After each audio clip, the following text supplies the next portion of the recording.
wabarakatuh.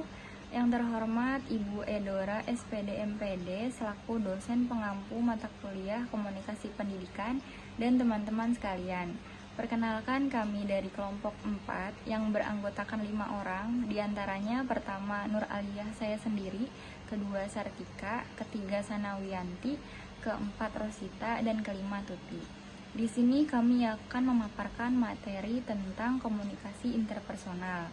Adapun pembahasannya, yang pertama, pengertian komunikasi interpersonal, kedua, tujuan komunikasi interpersonal, ketiga, proses komunikasi interpersonal, keempat, hubungan interpersonal dalam komunikasi interpersonal, kelima, etika komunikasi interpersonal, keenam, kelebihan dan kekurangan komunikasi interpersonal.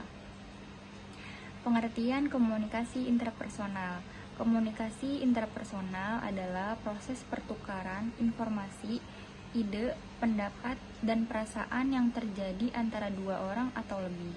Contoh komunikasi interpersonal antar pribadi seperti percakapan antara dua teman, percakapan keluarga, dan percakapan antara 3 orang. Tujuan komunikasi interpersonal. Yang pertama, mengenal diri sendiri dan orang lain. Kedua, mengetahui dunia luar. Ketiga, menciptakan dan memelihara hubungan menjadi bermakna. Keempat, mengubah sikap dan perilaku. Kelima, bermain dan mencari hiburan. Proses komunikasi interpersonal. Depito menjelaskan model komunikasi interpersonal secara umum berdasarkan jurnal Proses Komunikasi Interpersonal Bawahan Tunarungu Wicara dengan Atasannya yang ditulis oleh Immanuel Komalawijaya. Pada bagian model ini digunakan untuk proses komunikasi interpersonal. 1. Pengirim dan penerima pesan. Dalam komunikasi interpersonal, terdapat 2 orang maupun lebih yang berkomunikasi.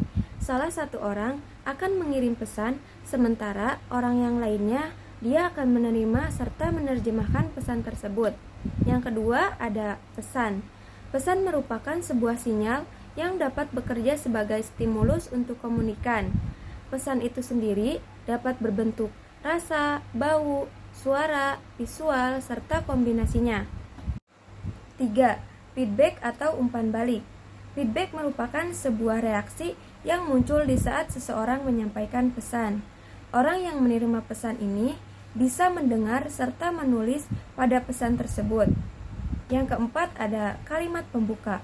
Kalimat pembuka ini akan berisi kumpulan informasi yang bisa diberikan sebagai pengantar sebelum informasi utama. Yang kelima ada channel atau media. Pada proses komunikasi ini membutuhkan media untuk bisa menyalurkan pesan sampai ke penerima.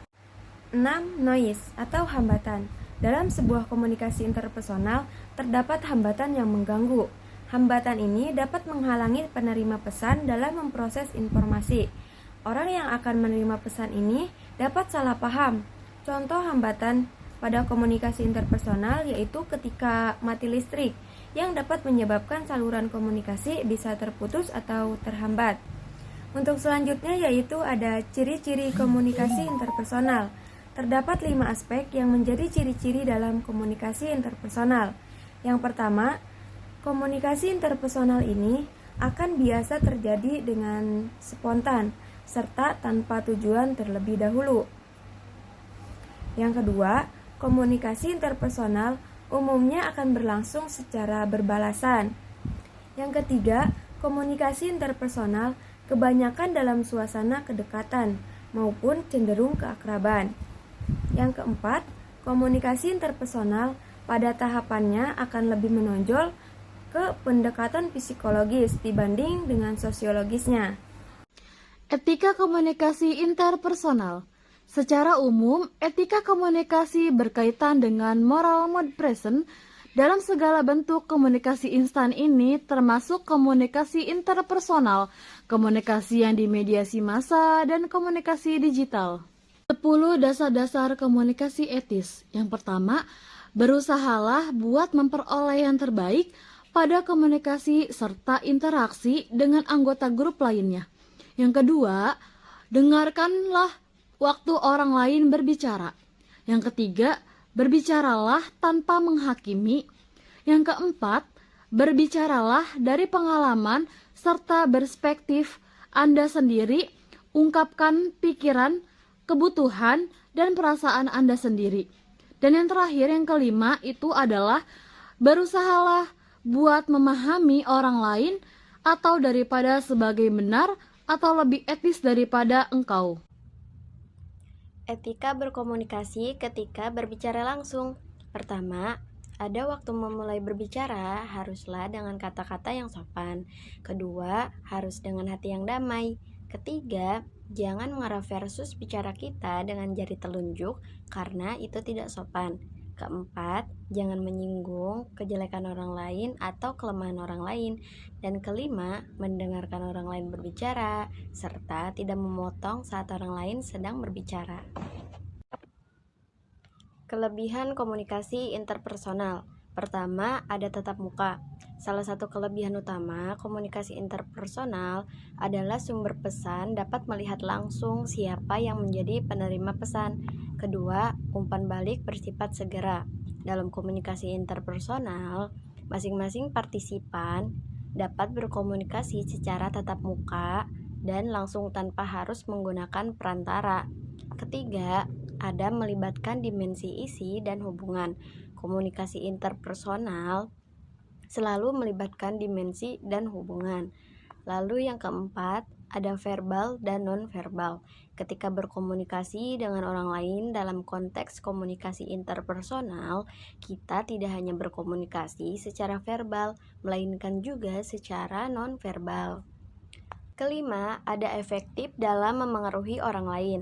Dibandingkan komunikasi massa, komunikasi interpersonal lebih efektif memengaruhi orang lain agar yang bersangkutan mengubah pendapat, sikap, atau perilakunya. Keenam, ada pola gilir komunikasi. Dalam proses komunikasi interpersonal, setiap partisipan komunikasi dapat berperan sebagai sumber atau pengirim pesan dan penerima pesan sekaligus. Dan ketujuh, ada jumlah partisipan. Dalam komunikasi interpersonal, jumlah partisipan minimal 2 orang atau lebih. Dan kedelapan, ada tujuan. Komunikasi interpersonal atau komunikasi antar pribadi umumnya bertujuan untuk belajar, berhubungan dengan orang lain, memengaruhi orang lain, bermain, dan membantu orang lain. Di sini saya akan menjelaskan tentang kekurangan komunikasi interpersonal, yaitu kebagi 8 bagian.